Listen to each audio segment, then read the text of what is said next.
Major तरीके जिससे आप अपने रिलेशनशिप का पैशन वापस ला सकते हो। सच कह रही हूँ, सिर्फ 3 चीज़ें हैं जो आपके रिलेशनशिप का पैशन, फिजिकल पैशन वापस ला सकता है। इस वीडियो को पूरा एंड तक देखेंगे तो आपको समझ में आएगा कि जब हम फिजिकल पैशन की बात करते हैं तो हम कौन कौन से एस्पेक्ट को लाते हैं और 3 चीज़ें हमें क्या करनी है। तो आपकी जो ये कोच है ना, ये बातें हमेशा ट्विस्ट से आपके सामने लाती है। तो अगर आप मुझे कहेंगे तो मैं 3 बातें बता दूंगी, 1 2 3, वो तो मैं बताऊंगी ही, मैं इतनी भी अलग नहीं हूँ। 1 2 3 तो मैं बताऊंगी, लेकिन जब मैं रिलेशनशिप्स में पैशन की बात करती हूँ, वो भी फिजिकल पैशन की बात करती हूँ, तो मैं 2 चीज़ों के बड़े बड़े एंगल्स लाऊंगी। तो जैसे हम डायग्राम बनाते थे ना स्कूल में हमेशा, कि एक सर्कल एंड देन 2 हिस्से उसके, उसको कैसे हम देखेंगे, ऐसे ऐसे हमेशा बनाते थे हम। तो एक चीज़ जो आपको हमेशा है कि आपका पैशन लाना है, ये हमारा मेजर हिस्सा है, ये हमें अचीव करना है। अब उसके 2 तरीके क्या हैं अचीव करने के। एक तरीका है कि आप फिजिकल चीज़ों के साथ उसको अचीव करें, which is touch, physical touch जिसे हम कहते हैं। एक हम कहते हैं इमोशनल। क्या मैडम हर बात आप इमोशन ले आते हो? दोस्तों, अगर मैं इमोशन नहीं लाई ना तो आपके रिश्तों की फिजिकल चीज़ों पे के बेसिस पे चीज़ें कभी भी ठीक नहीं होने वाली हैं, कभी भी नहीं होने वाली। फिर आओगे आप मेरे पास ही कि हाँ आपने सही कहा था। हाँ, एक बात हो सकती है कि इमोशंस अभी जिसको नहीं समझ में आ रहे वो धीरे धीरे आने लगेंगे, बट हमें अचीव करना क्या है? हमें अचीव करना है अपने रिलेशनशिप में पैशन।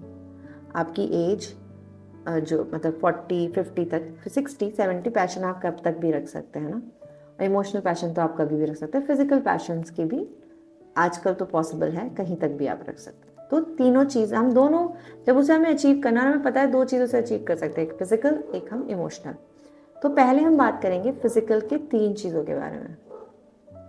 तो अगर आपको अपने रिलेशनशिप में फिजिकल, जो कि आपके बॉडी से रिलेटेड है, आपकी खुद की और आपके पार्टनर की, वो अचीव करने के लिए, पैशन दोबारा रीजनरेट करने के लिए आपको 3 चीज़ें आपको मैं बता रही हूँ। 1 is take care of your physical health ASAP।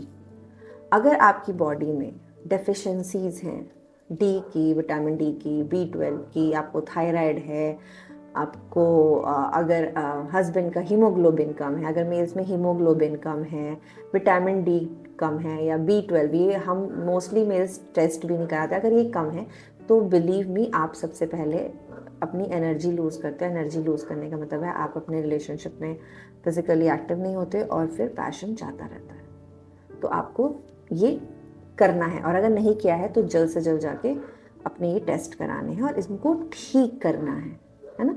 Physical health को मेजर तरीके से। Second important physical aspect is कि जहाँ पे आप न्यू वेज ट्राई कर सकते हैं, आप नए तरीके अपने रिलेशनशिप में इस्तेमाल कर सकते हैं उसको पैशनेट बनाने के लिए फिजिकली। तो देखो, बहुत लिटरेचर पढ़ा है, मैं वो लिटरेचर आपको देने के लिए नहीं हूँ यहाँ पे। मैं आपको सजेस्ट करूँगी लिटरेचर पढ़ो, वियर्ड चीज़ें मत देखो, वरना वियर्ड तरह की चीज़ें आपके रिलेशनशिप में हो जाएंगी और 2 चीज़ें वो हो जाएंगी। तो सेंसिबल्स और नाइस लिटरेचर पढ़ो, है ना।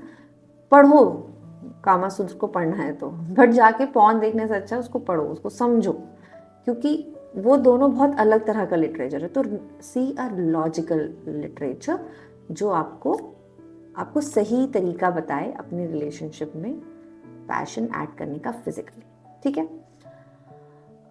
तीसरा इम्पॉर्टेंट एस्पेक्ट जो फिजिकल एस्पेक्ट्स में आता है वो ये है कि आप जब भी इस पैशन को क्रिएट करने वाले हों या इसमें इन्वॉल्व होने वाले हों, तो आप देखिए कि आपके जो रूम है या आपका जो बेड है या आपकी जो चीज़ें हैं वो किस तरह से डिज़ाइन है। ये लीस्ट हो सकता है, बट एक इम्पॉर्टेंट एस्पेक्ट होता है। अगर आपके घर में बहुत स्ट्रेस है, आपका फिजिकल एनवायरनमेंट उतना अच्छा नहीं है, तो ऑब्वियसली आपके रिलेशनशिप में वो पैशन जनरेट नहीं होगा। तो it starts from your bedroom and it goes to your other areas of your house also. तो ये 3 चीज़ें फिजिकल एस्पेक्ट में। अब हम आते हैं इमोशनल एस्पेक्ट पे, जो मेरा हमेशा बहुत फेवरेट एस्पेक्ट है। आप इस पे मेरे से कितनी भी ज़्यादा बात करा सकते हैं और मैं इसका कितना भी साइंटिफिक रीज़न या आपको इसकी सही जानकारी दे सकती हूँ, क्योंकि ये आपको हर तरह से काम आता है ना। तो हमें यहाँ पे क्या करना है, देखिए 3 चीज़ें, यहाँ पे 4 भी हो सकती हैं, बट क्योंकि मुझे आपको अच्छा डेटा देना है तो मुझे उससे कोई फ़र्क नहीं पड़ता कि 3 से 4 हो जाएंगी तो कोई बात नहीं है, बट मैं 3 में कवर करने की कोशिश करूँगी। तो इसमें पहला काम जो करना है कि आप अगर फिजिकली पैशन नहीं जनरेट हो रहा तो इमोशनल लेवल पे आप एक दूसरे को ब्लेम नहीं करेंगे। आप एक दूसरे की बात को समझने की कोशिश करेंगे बट ब्लेम नहीं करेंगे। तो ब्लेम कैसे हो जाता है, तेरी वजह से नहीं हो रहा, तू ऐसी ही है, तुझे तो इसमें इंटरेस्ट ही नहीं है, तुझे तो ये करना ही नहीं आता। मेल्स फीमेल्स एक दूसरे को ब्लेम करते हैं, अगर वो सेटिस्फाई नहीं होते वो पक्का ब्लेम करते हैं। तो हमें ब्लेम से ज़्यादा सपोर्ट मोड में रहना है। सपोर्ट मोड में कैसे रहना है कि हमें जानना है कि उसकी फैंटेसी, सेकंड पॉइंट है, सपोर्ट मोड हमें ऑन कैसे करना है कि हमें ये जानना है कि उसकी फैंटेसीज क्या हैं और साथ साथ अपनी फैंटेसीज भी बतानी है। कोई एक तरफ से ताली नहीं बजती, दोनों तरफ से ताली बजानी है, क्योंकि हमारा ये 2 लोगों के बीच का है, ये अकेले नहीं हो सकता है ना। तो ये चीज़ आपको देनी है कि आपको फैंटेसी शेयर करनी है। देखिए आप दोनों बहुत अलग अलग जगह से आते हैं, लेकिन आके एक रूम में है, एक रिश्ते में है, तो आप दोनों को ये जो आपने सोचा होगा ना, बचपन में देखा होगा, कहीं सुना होगा, दोस्तों से बात की होगी, कुछ ऐसा पढ़ा होगा, तो आपकी एक फैंटेसीज बन जाती हैं। वो शेयर करनी ज़रूरी है। अगर वो नहीं की और सिर्फ वो कर लिया जो मुझे पसंद है, या एक बार उससे पूछ लिया तुझे क्या पसंद है, अगर नहीं पूछा तो ब्लेम कर दिया, तूने तो कभी बताया नहीं, तू तो ऐसा है, तू तो वैसी है, इन बातों में कुछ नहीं रखा है। बिलीव मी, ऐसे बहुत सारे लोग आते हैं कि मेरा पति तो मुझे सेटिस्फाई नहीं कर पाता, पति आते हैं कि वो समझ नहीं पाती। तो ये सिर्फ जो हमारा रुकावट है ये इसके लिए, क्योंकि हमें पता ही नहीं है कि सामने वाले को चाहिए क्या, क्योंकि हमने कभी बात नहीं की है ना। तो हमें ब्लेम नहीं करना, सपोर्ट करना है। सपोर्ट करने के लिए हमें उसके साथ वो फैंटेसी शेयर और एक्सचेंज करनी है। एक्सचेंज उससे भी सुननी है, अपनी भी बतानी है। देखो एक कहता है ना, शुरुआत में अगर कुछ चीज़ें अच्छे से कर ली तो वो लॉन्गर पीरियड तक चलती हैं। अगर शुरुआत में ही चीज़ें सिर्फ करने के लिए कर ली तो वो तो पक्का से ख़राब होनी है। अभी आप कहीं पे भी लगा लो, कोई भी एग्जाम्पल उठा के देख लो, ऐसा होता ही था। थर्ड इम्पॉर्टेंट चीज़ क्या करनी, अगर आपका शादी से पहले रिलेशनशिप रहा है, आपने अपने पति को या अपनी वाइफ को बताया नहीं बताया, वो आपकी अपनी चॉइस है, जो कि मैं हमेशा कहूँगी कि आप दोनों की अपनी समझ पे है। लेकिन अगर पहले कोई रिलेशनशिप रहा है और आप उसमें फिजिकली अटैच थे, तो अपने दिमाग में कभी भी बेंचमार्क क्रिएट करके मत चलना। ये इंसान अलग है, ये फीमेल अलग है, इनके अपने तरीके होंगे आपके साथ करने के। बट अगर आपके दिमाग में पास्ट का कोई भी रिलेशनशिप जो कि फिजिकली जिसके साथ आप इन्वॉल्व हुए हैं, वो अपने प्रेजेंट रिलेशनशिप में लाने की कोशिश मत कीजिए। ये एक बहुत बड़ा पास्ट बैरियर है जिसको हम प्रेजेंट में लाते हैं और अपना रिलेशनशिप गड़बड़ करा लेते हैं। और तो फोर्थ पॉइंट जो हमारा आता है कि अगर आपको कोई डिस्कम्फर्ट है ना, अगर आपको इमोशनल डिस्कम्फर्ट है, फिजिकल डिस्कम्फर्ट है, प्लेजर डिस्कम्फर्ट है, कहीं कहीं आपको लगता है कि ये प्लेजर से ज़्यादा पेन हो रहा है, तो प्लीज़ जाके अपने पार्टनर से शेयर करो। शेयर में कोई बुराई नहीं है, लेकिन हाँ मैं सब एक बात जो आप दोनों को अपने अपने लेवल पे बात करनी पड़ेगी, एक जो बहुत इम्पॉर्टेंट ज़रूरी है कि हम कह क्यों नहीं पाते। ये बातें शायद आपको पता हो बट आप कह क्यों नहीं पाते, क्योंकि सामने वाले या तो वो स्पेस नहीं देता या आपको वो स्पेस क्रिएट करनी नहीं आती। तो please create a safe space जिससे आप ये बातें कह पाएँ।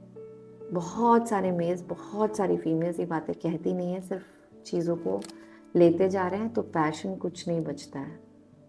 हमारे लिए पैशन ये नहीं है कि बस एक दूसरे पे चीज़ें करो और ख़त्म करो, नहीं। हमारे लिए पैशन है कि आप उस रिश्ते में अपना प्यार, अपना दुलार, अपनी इच्छाएं कैसे पूरी कर पाते हैं, है ना। हमें तो लव क्रिएट करना है, हमको ज़बरदस्ती क्रिएट नहीं करनी है, हमको प्यार से चीज़ें अपनी लाइफ में अचीव करनी है ना। तो ये ज़रूर आप अपने लिए कीजिएगा। अगर आपका कोई सवाल है तो आप कमेंट बॉक्स में मुझे लिख सकते हैं, बाकी चीज़ें आपको पता है, आप डिस्क्रिप्शन बॉक्स में डिटेल्स पढ़ सकते हैं, और जो आपको नेक्स्ट स्टेप लेना है वो भी आप डिस्क्रिप्शन बॉक्स में देख सकते हैं. सो create this passion in your relationship.